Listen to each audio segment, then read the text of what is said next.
Cyber अपराध अधिनियम, cyber crime IT act 2000। ठीक है। साइबर क्राइम आईटी एक्ट 2000 के बारे में बात चर्चा करने जा रहे हैं। ठीक है। साइबर अपराध अधिनियम का पूरा नाम क्या है? इंफॉर्मेशन टेक्नोलॉजी एक्ट 2000, सूचना प्रौद्योगिकी अधिनियम 2000। ठीक है। लागू कब हुआ? 17 अक्टूबर 2000 को लागू हुआ। इलेक्ट्रॉनिक लेन देन, इसका उद्देश्य क्या था? इलेक्ट्रॉनिक लेन देन को कानूनी मान्यता देना था। साइबर अपराधों पर नियंत्रण था। इलेक्ट्रॉनिक रिकॉर्ड डिजिटल सिग्नेचर की वैधता को सुनिश्चित करना था। इंटरनेट के माध्यम से जो होते हैं अपराध, धोखाधड़ी, हैकिंग, अश्लील सामग्री, डेटा चोरी को रोकना था। ये उसका उद्देश्य था आईटी एक्ट का। विश्व स्तर पर इसका इतिहास क्या है? 1960 से लेकर 1970 के बीच में कंप्यूटर क्राइम की शुरुआत हुई, जो कि अमेरिका तथा यूरोप में डाटा थेफ्ट तथा अनऑथराइज्ड एक्सेस के मामले सामने आने लगे। 1960 से 1970 के बीच में 1986 में computer fraud and abuse act CFAA USA के द्वारा लागू किया गया पहला साइबर अपराध नियंत्रण कानून।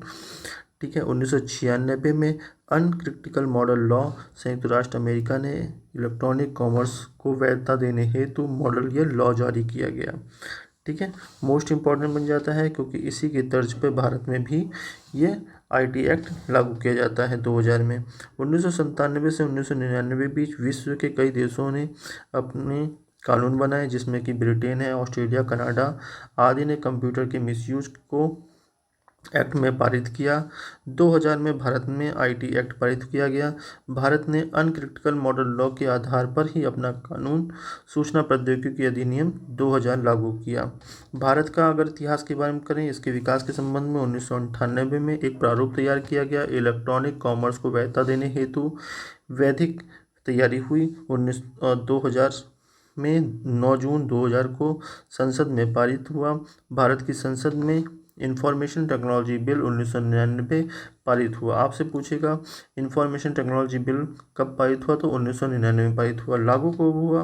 17 अक्टूबर 2000 को लागू हुआ, जिसे इंफॉर्मेशन टेक्नोलॉजी एक्ट 2000 के रूप से जाना गया।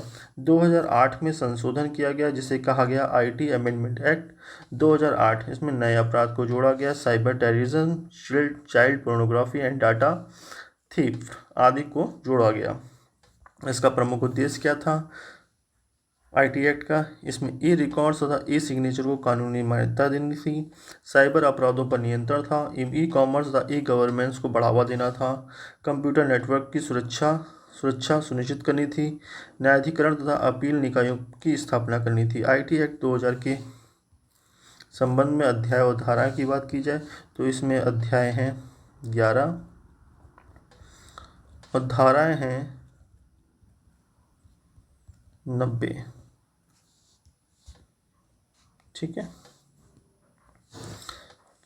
प्रथम अध्याय जिसमें प्राइमरी की बात की गई है, जिसमें धारा 1 से लेकर 2 के बारे में बात की गई है, जिसमें परिभाषाएं हैं और लागू और क्षेत्र की बात की गई है। अध्याय 2 जिसमें डिजिटल सिग्नेचर तथा इलेक्ट्रॉनिक रिकॉर्ड के बारे में बात की गई है।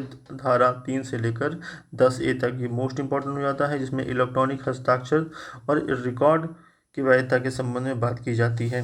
अध्याय 3 इलेक्ट्रॉनिक गवर्नेंस की बात की जा गई है, जिसमें धारा 11 से लेकर 13 की बात की गई है। इलेक्ट्रॉनिक रिकॉर्ड की वैधता के शासन की बात की गई है। अध्याय 4 attribution and acknowledgement and dispatch की बात की गई है, धारा 14 से लेकर 16 तक के बीच में, जिसमें इलेक्ट्रॉनिक रिकॉर्ड्स को स्वीकृत दिया गया है। अध्याय 5 जिसमें सिक्योर इलेक्ट्रॉनिक रिकॉर्ड्स की बात की गई है, सिक्योर इलेक्ट्रॉनिक रिकॉर्ड, धारा 17 से लेकर 34 तक के बीच में सुरक्षित रिकॉर्ड और हस्ताक्षर की बात की गई है। अध्याय 6 जिसमें सर्टिफाइंग अथॉरिटीज़ की बात की गई है, धारा 35 से लेकर 50 तक, जिसमें सर्टिफाइंग अथॉरिटी पर की नियुक्ति की बात की गई है। अध्याय 7 कंट्रोलर ऑन सर्टिफाइंग अथॉरिटीज़, जिसमें धारा 51 से लेकर 62 तक की बात की गई है, कंट्रोलर की अधिकार की बात की गई है। अध्याय 8 साइबर रेगुलेशन अपील ट्राइब्यूनल की बात की गई है, जिसमें धारा 63 से लेकर 70 तक की बात की गई है, जिसमें अपीली न्यायाधिकरण की स्थापना की बात की गई है। अध्याय 9 जिसमें पेनाल्टीज एंड एडजस्टमेंट की बात की गई है, जिसमें दंड और जांच की प्रक्रिया की बात की गई है, धारा 71 से लेकर 78 के बीच में।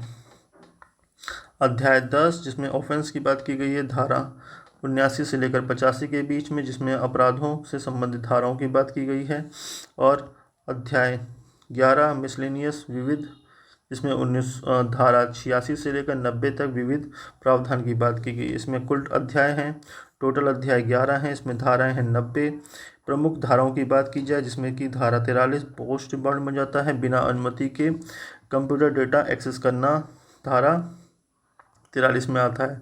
अनऑथोराइज्ड एक्सेस जो है वो किस धारा के अंतर्गत आता है? आईटी एक्ट के धारा 43 के अंतर्गत आता है। धारा 65 tampering with the source code, computer स्रोत कोडों को बदलाव करना धारा 65 के अंतर्गत आता है। किसी भी वेबसाइट के कोडों को बदलना ये अपराध की श्रेणी में आता है, यह धारा 65 के अंतर्गत और आईटी एक्ट 2000 के अंतर्गत आता है।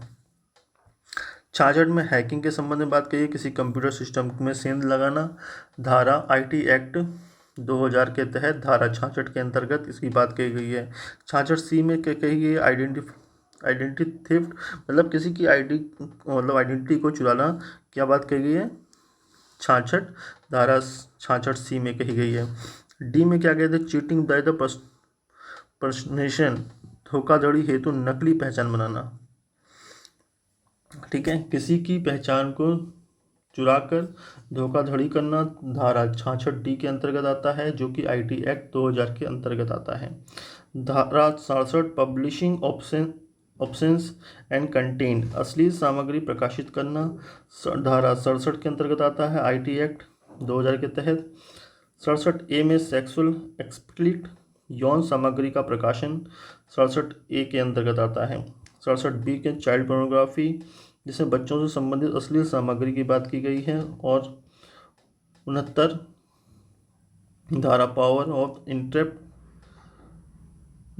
सरकार के निगरानी करने का अधिकार धारा 69 में कही गई। धारा 70 में प्रोटेक्ट सिस्टम की बात की गई है, सरकारी सुरक्षा प्रणाली में सेंध की बात की गई है। धारा 72 ब्रेंच ऑफ द कॉन्फिडेंशियली, गोपनीयता का उल्लंघन की बात की गई है। 79 एग्जेम्पशन ऑफ द इंटरमीडिएटर, जिसमें मध्यस्थ की जिम्मेदारी की बात की गई है। धारा 80 power of the police offence, police की तलाशी और गिरफ्तारी का अधिकार। ठीक है, इसमें न्यायिक बहुत मोस्ट इंपॉर्टेंट निर्णय हो गए हैं, जिसमें 2004 में state of Tamil Nadu and Suhas Karti के संबंध में एक केस आया, जिसमें भारत का पहला साइबर पोर्नोग्राफी केस था, जिसमें दोष सिद्धि हुई। ठीक है, 2015 में share single and union of India धारा 66A में असंवैधानिक घोषित किया गया। स्वतंत्रता का उल्लंघन, अभिव्यक्ति की स्वतंत्रता का उल्लंघन। 2019 अनवर पीवी और पीके बक्सीर, इलेक्ट्रॉनिक साक्ष्य की वैधता पर सुप्रीम कोर्ट का निर्णय। ठीक है, 2008 के संशोधन में जोड़े गए अपराध cyber terrorism 66F, identified theft 66C, cheating by the personation धारा 66D, वायलेंस ऑफ प्राइवेसी धारा 66E, चाइल्ड पोर्नोग्राफी धारा 67B। Most important.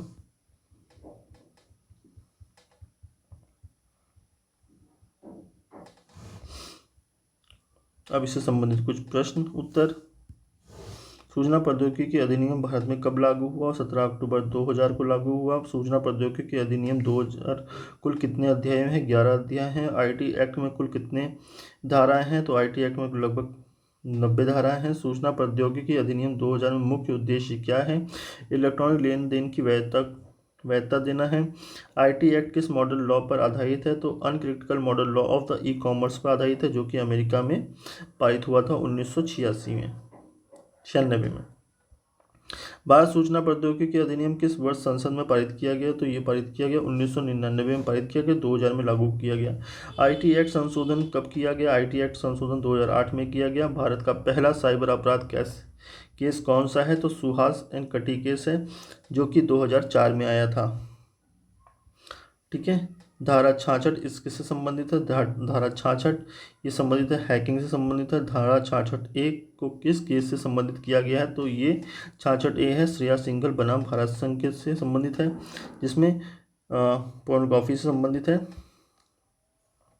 धारा 43 का संबंध किससे है? धारा 43 का संबंध बिना अनुमति से कंप्यूटर का एक्सेस करने से है। बिना कंप्यूटर अनुमति के कंप्यूटर एक्सेस का संबंध किस धारा से है, तो वो है आईटी एक्ट की धारा 43 के अंतर्गत है। धारा 65 में क्या अपराध बताया गया है? धारा 65 में स्रोत कोड से छेड़छाड़, किसी भी कंप्यूटर कोड को से छेड़छाड़ के व्यक्ति कोई करता है तो आईटी एक्ट 2000 के तहत धारा 65 के अंतर्गत ये अपराध की श्रेणी में आता है। धारा 67 किस अपराध से संबंधित है? धारा 67 यह अपराध है अश्लील सामग्री का प्रकाशन संबंधित है। ठीक है, धारा 67 क्या करता है? अश्लील सामग्री का प्रकाशन करना अपराध की श्रेणी में आता है आईटी एक्ट 2000 की धारा 67 के अंतर्गत। बाल अश्लीलता से संबंधित प्रावधान किस धारा में है? तो बाल अश्लीलता से संबंधित प्रावधान बी फॉर बाल, तो 67 क्या बी? 67 में अश्लीलता से संबंधित है, प्रकाशन के संबंधित है। 67 बी में बाल संबंधित है। धारा 69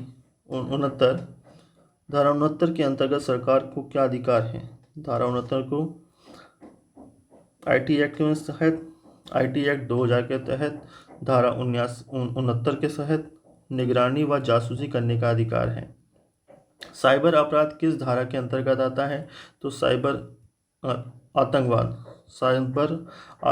किस धारा के अंतर्गत आता है? तो ये आता है 66F के अंतर्गत। गोपनीयता का उल्लंघन किस धारा के अंतर्गत आता है? तो गोपनीयता का उल्लंघन आईटी एक्ट 2000 के तहत धारा 72 के अंतर्गत गोपनीयता का उल्लंघन के तहत अपराध की श्रेणी में आता है। मध्यस्थों की जिम्मेदारी किस धारा में बताई गई है? मध्यस्थों के बीच में जिम्मेदारी 79 के बीच में बताई गई है। पुलिस अधिकारियों को तलाशी गिरफ्तारी का अधिकार किस धारा के अंतर्गत कहा गया है? तो पुलिस आईटी एक्ट 2000 की धारा 80 के अंतर्गत तलाशी व गिरफ्तारी का अधिकार है। आईटी एक्ट के अंतर्गत अपीलीय न्यायाधिकरण की स्थापना किस अध्याय में की गई है? अगर अपीलीय और न्यायाधिकरण की स्थापना की बात की जाए तो अध्याय 8 में की गई है। अपील करने का अधिकार और न्यायाधिकरण की स्थापना करने का बात जो कही गई है वो अध्याय 8 में कही गई है। सूचना प्रौद्योगिकी अधिनियम को अंग्रेजी में क्या कहा जाता है? इंफॉर्मेशन टेक्नोलॉजी एक्ट कहा जाता है। यह अधिनियम मुख्यतः किस मंत्रालय के अधीन आता है? तो यह अधिनियम मुख्यतः इलेक्ट्रॉनिक एवं सूचना प्रौद्योगिकी मंत्रालय के अंतर्गत आता है। डिजिटल सिग्नेचर की परिभाषा किस धारा में दी गई है? तो डिजिटल सिग्नेचर धारा 3 में दी गई है। इलेक्ट्रॉनिक रिकॉर्ड किस आधार पर किस धारा में परिभाषित की गई? इलेक्ट्रॉनिक रिकॉर्ड, जो इलेक्ट्रॉनिक रिकॉर्ड है वो धारा 2 के 1 के टी में परिभाषित की गई है। सर्टिफाइंग अथॉरिटी से संबंधित प्रावधान किस अध्याय में है? तो ये अध्याय 4 में है, 6 में है। कंट्रोलर ऑफ सर्टिफाइंग अथॉरिटी किसे कहा जाता है? तो कंट्रोलर ऑफ सर्टिफाइंग अथॉरिटी किसको कहा जाता है? नियुक्ति सरकारी अधिकारी को कहा जाता है। साइबर कैफे को परिभाषित किया गया है किस संशोधन के अंतर्गत किया गया है? तो 2008 के संशोधन के अंतर्गत किया गया है। साइबर टेररिज्म की परिभाषा जोड़ी गई है किस संशोधन द्वारा? 2008 के तहत जोड़ी गई है। धारा 66C किसे संबंधित है? तो 66C संबंधित है पहचान और चोरी से संबंधित है। धारा 66D क्या क्या है बताती है? धारा 66D बताती है व्यक्ति बनकर धोखाधड़ी करना। धारा सी में 66C मतलब चोरी, किसकी? पहचान चोरी करना। 66D व्यक्ति बनकर धोखाधड़ी करना। प्रोटेक्ट सिस्टम किस धारा के अंतर्गत आता है? तो यह आता है 70 के अंतर्गत आता है। इलेक्ट्रॉनिक साक्ष्य को मान्यता देने वाला केस कौन सा है? तो इलेक्ट्रॉनिक साक्ष्य को मान्यता देने वाला जो केस है वो अनवर पीवी और पीके बशीर है। इलेक्ट्रॉनिक साक्ष्य को मान्यता देने वाला most important Anvar PV and PK Basheer का केस। साइबर अपराध मुख्यतः किससे संबंधित है? तो साइबर अपराध डिजिटल माध्यम से किया गया अपराध है। डाटा थीफ किस धारा के अंतर्गत आता है? तो धारा थीफ 43 के अंतर्गत आता है। धारा 80 का प्रयोग कौन कर सकता है? तो पुलिस अधिकारी कर सकता है। इलेक्ट्रॉनिक गवर्नेंस किस अध्याय से में वर्णित है? इलेक्ट्रॉनिक गवर्नेंस जो कि अध्याय 3 में वर्णित है। आईटी अधिनियम का 2008 संशोधन किस कारण से आया है? तो ये आया बढ़ते साइबर अपराधों के कारण से आया है। किस धारा में वायलेंस ऑफ प्राइवेसी का प्रावधान है? तो वायलेंस ऑफ प्राइवेसी का प्रावधान है 66 के अंतर्गत। 66 के अंतर्गत क्या है? वायलेंस ऑफ प्राइवेसी की बात की गई है।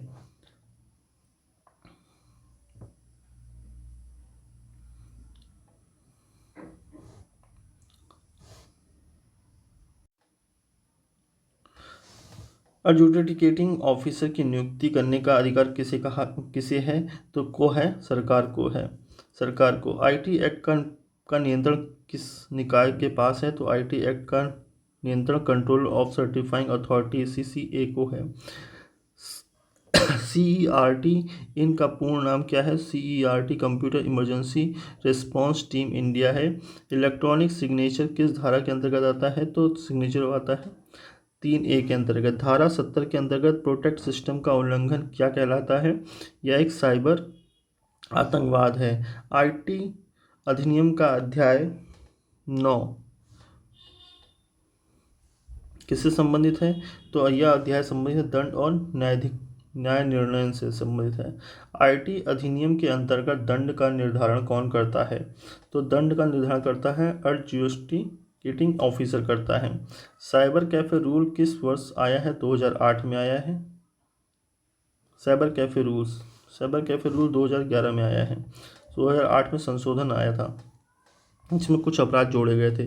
साइबर कैफे रूल्स आया है 2011 में। डाटा प्रोटेक्शन से संबंधित धारा कौन सी है? डाटा प्रोटेक्शन धारा से 43A से संबंधित है। इलेक्ट्रॉनिक अनुबंध ई कॉन्ट्रैक्ट किस धारा में मान्य है? तो 10A में मान्य है। धारा 67A के अंतर्गत अपराध क्या है? तो यौन स्पष्ट सामग्री का प्रकाशन। आईटी अधिनियम 2000 याद की धारा 67 में अंतर्गत अपराध क्या है? यौन स्पष्ट सामग्री का प्रावधान। आईटी अधिनियम 2000 में न्यायाधिकरण को अपील कितने दिनों में की जा सकती है? तो 45 दिन में की जा सकती है।